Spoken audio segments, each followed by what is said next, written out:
आप देख रहे हैं फैक्ट न्यूज। मैं हूं विजय बोरा। सियासतें हरियाणा में आपका स्वागत है।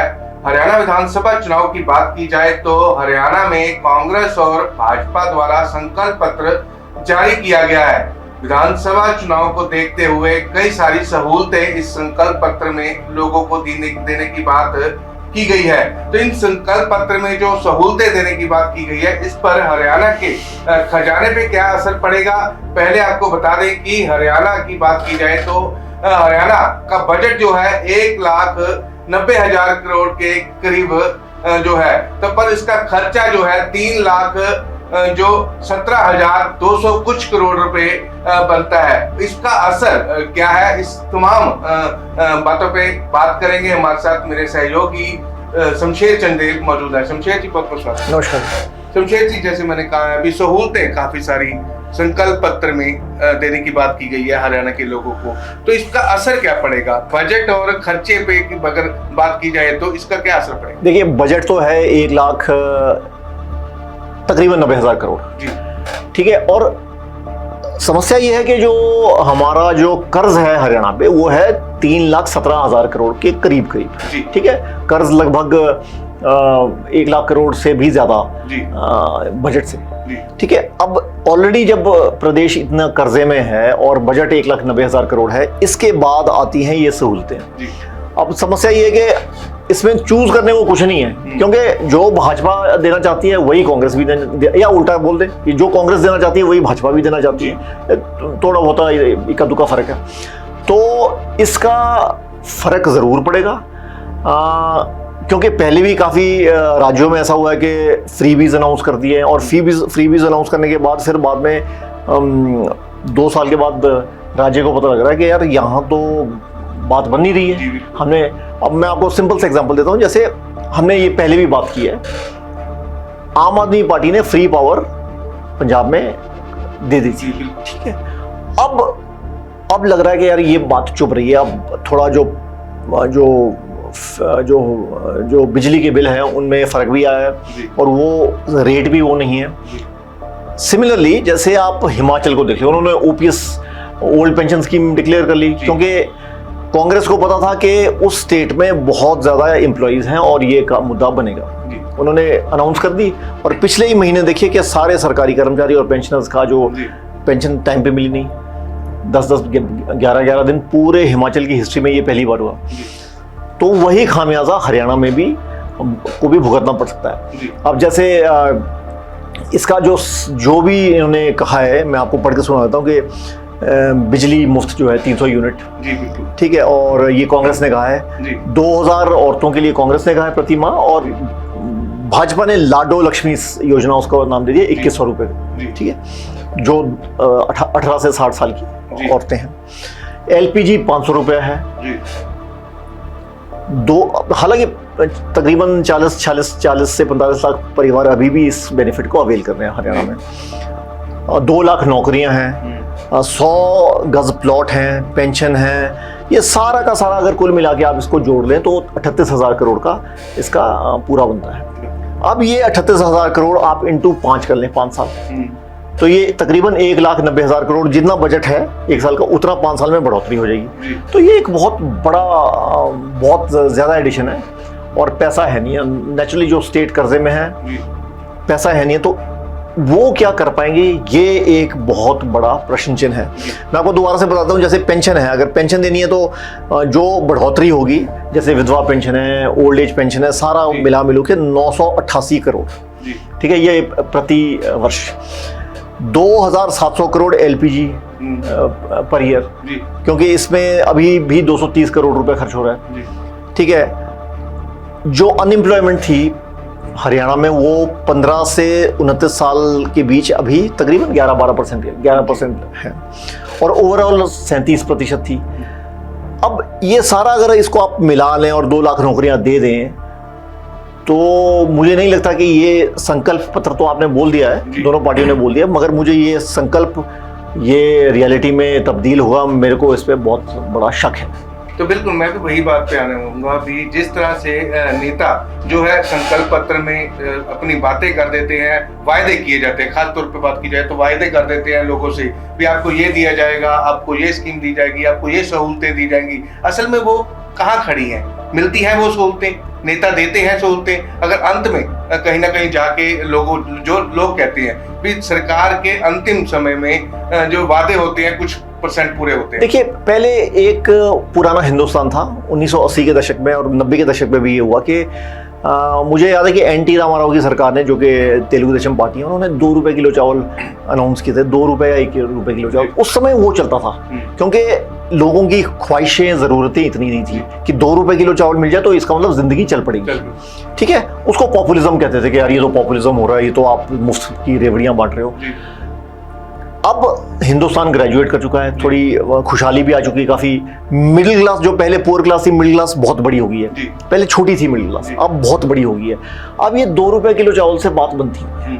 अगर आप किसी को बोलेंगे यार 2 रुपए किलो चावल देंगे, तो गरीब आदमी तो ठीक है, मगर औरों को तो आप इससे रिझा नहीं सकते।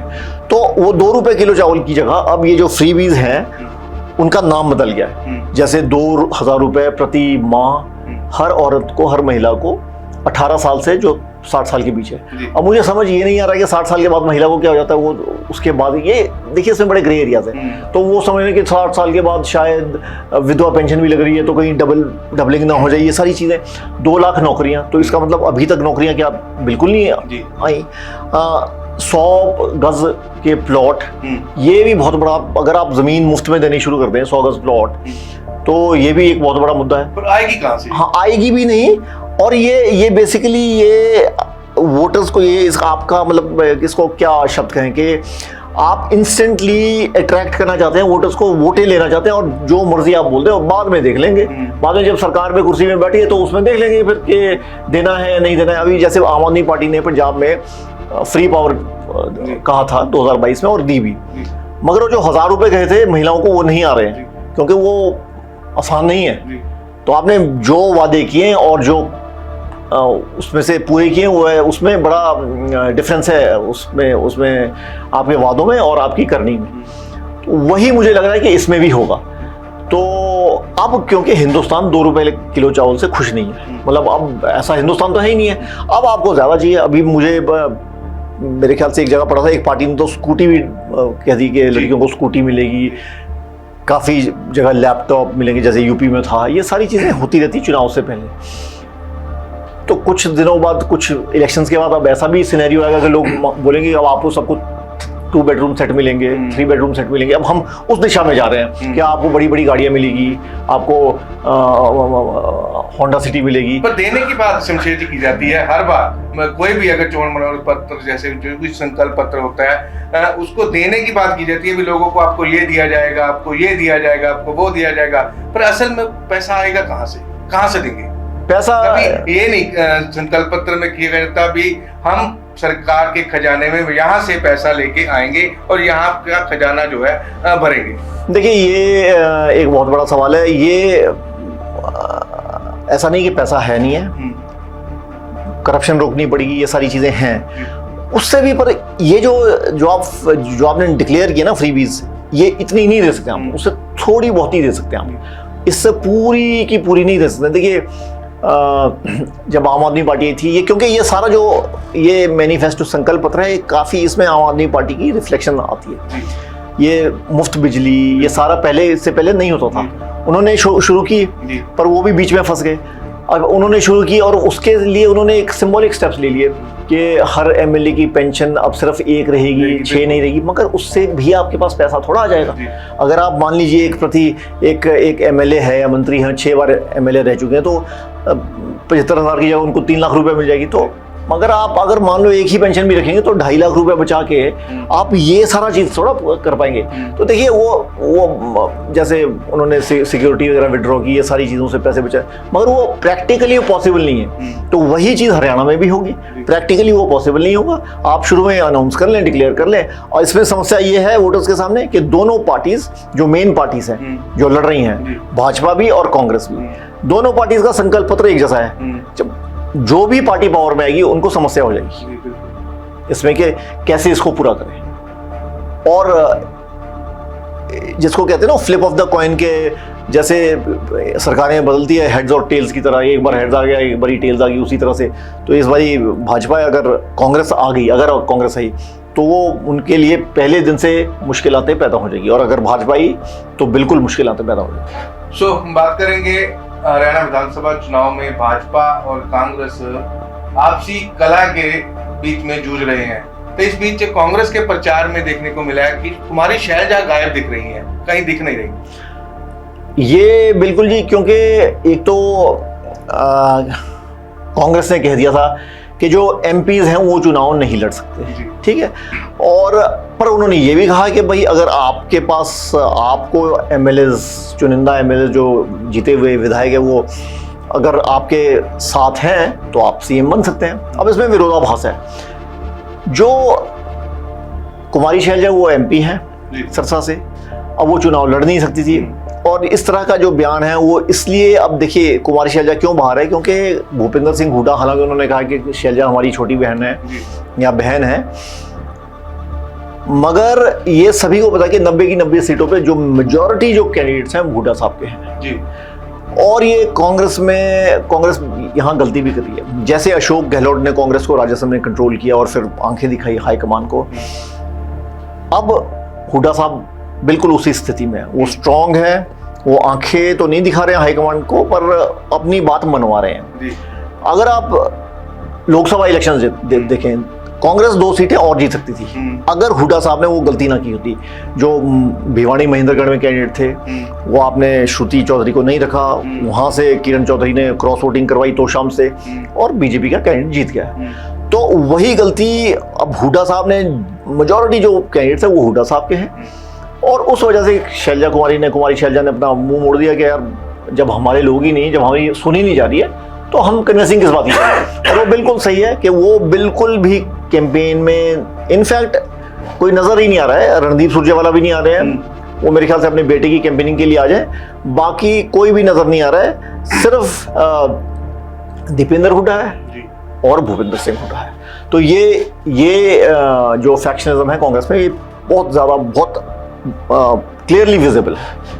बिल्कुल। अगर बात की जाए चुनावों में पार्टी बदलने का प्रचलन काफी लंबे समय से चल रहा है, तो इसी को देखते हुए हरियाणा के पूर्व सीएम मनोहर लाल खट्टर के भतीजे रमित खट्टर कांग्रेस में शामिल हो जाते हैं, कैसे देखते हैं? ये देखिए बहुत बड़ी खबर है एक तरह से, क्योंकि ये सोच नहीं सकता आदमी कि कोई आरएसएस का संगठन का आदमी है, जैसे जो मनोहर लाल खट्टर थे और प्राइम मिनिस्टर मोदी के वो एकदम कलीग थे एकदम, और फिर वो बने हरियाणा के मुख्यमंत्री, 2 टर्म्स तक रहे। अब जरूर कोई ना कोई अंदरूनी वजह रही होगी, क्योंकि जो आरएसएस फैमिली को बिलोंग करता है, आरएसएस संगठन को बिलोंग करता है, रमित खट्टर का मुझे बैकग्राउंड नहीं पता है, उनके पिताजी जगदीश खट्टर है, और उनका एक बीच में नाम भी आया था एक कंट्रोवर्सी में, एक फॉरेस्ट ऑफिसर के साथ मार पीट हुई थी, मगर उनका कांग्रेस ज्वाइन करने का मतलब है कि बीच में कोई अंदरूनी कलह है। हालांकि ये भी बात सामने आई है कि खट्टर साहब ने उन्हें फ़ोन किया था और कहा था कि ये डिसीजन अपना वापस लो, ऐसा मत कीजिए, मगर उन्होंने कांग्रेस ज्वाइन कर लिया है। बीबी बत्रा जो रोहतक से कैंडिडेट है कांग्रेस के, उनके सामने उन्होंने ज्वाइन की, तो ज़रूर इसका फ़र्क देखिए ओवरऑल तो बीजेपी को नहीं पड़ेगा। जो पढ़ना है वो यही पढ़ना है कि 10 साल की एंटी इनकम्बेंसी को बीट करना बड़ा मुश्किल होता है, ठीक है।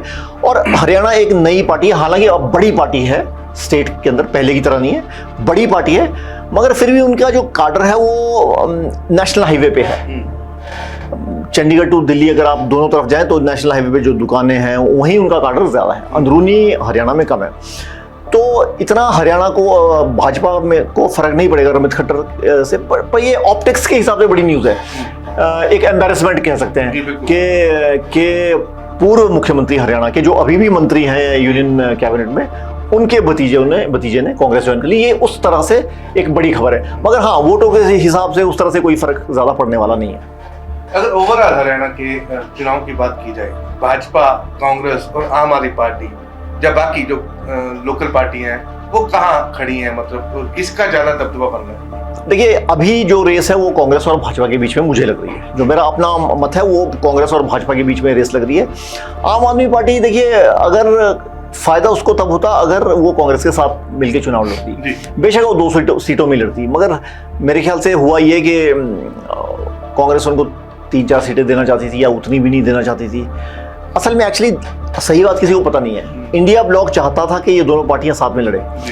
राहुल गांधी को शायद पता था कि अगर हम अकेले लड़ेंगे तो फायदे में रहेंगे, क्योंकि ये मैंने पहले भी बात की है कि आम आदमी पार्टी दिल्ली में है और पंजाब में है। अगर हरियाणा में 2-3 भी सीटें आ जाती हैं तो उनकी एक पूरी लकीर बन जाएगी, ये टेरिटरी बन जाएगी आम आदमी पार्टी की। कांग्रेस कभी नहीं चाहेगी कि आम आदमी पार्टी को उभरने दे, क्योंकि आम आदमी पार्टी भाजपा की वोटें नहीं खाएंगी जितनी कांग्रेस की खाएंगी। अगर सीटों के हिसाब से देखा जाए तो पुंडरी, कलायत, कैथल, जींद, यहाँ जो है ना, जहाँ से कुरुक्षेत्र MP हल्के से जहाँ से उन्होंने कंटेस्ट किया था और 21,000 वोटों से हारे थे, वहाँ से एक आधी सीट निकल जाए तो निकल जाए। बाकी मुझे नहीं लगता कि आम आदमी पार्टी के पास ज़्यादा कुछ है इन इलेक्शन में। बाकी बची इनेलो और BSP, उनके पास भी बहुत ज़्यादा कुछ नहीं है, हाशिए में है दोनों पार्टीज, इनेलो भी और JJP के लगभग सारे विधायक छोड़ के चले गए हैं, या कांग्रेस में या भाजपा में। तो अब जो प्राइमरीली 2 पार्टीज बची हैं और बाकी कांडा साहब की पार्टी है, वो सिर्फ कांग्रेस और भाजपा बची है। अब मुझे लग रहा है कि जो रेस है कांग्रेस और भाजपा के बीच है, संगठनात्मक तौर पर BJP ज़्यादा स्ट्रांग है, कांग्रेस से कहीं ज़्यादा स्ट्रांग है। कांग्रेस में सिर्फ जैसे होता है एक लीडर पे चुनाव लड़ते हैं, और इस बार हुड्डा साहब लड़ रहे हैं चुनाव और बाकी उनके लोग हैं। मगर भाजपा को एंटी इनकम्बेंसी है, ये बिल्कुल जाहिर बात है, और उसका सीधा आप इससे अंदाजा लगा सकते हैं कि पिछली बार भी वो 40 सीटें ही जीत पाए थे, कोalition की सरकार थी। इस बार मुझे नहीं लगता कि इतना आसान रहेगा भाजपा के लिए ये इलेक्शन जीतना, तो थोड़ी कांग्रेस रेस में थोड़ी आगे लग रही है। तो बिल्कुल हरियाणा की सियासत पे बात की है तो शमशेर चंदेल जी ने बहुत ही तफ्तीश से हरियाणा की सियासत को आपके सामने पेश किया है। इस सियासत के बारे में जो हमारे द्वारा चर्चा की गई है, आपको कैसी लगती है, वो लाइक कर, कमेंट कर आप हमें जरूर अपने विचार साझा करें। देखते रहिए फैक्ट न्यूज। धन्यवाद।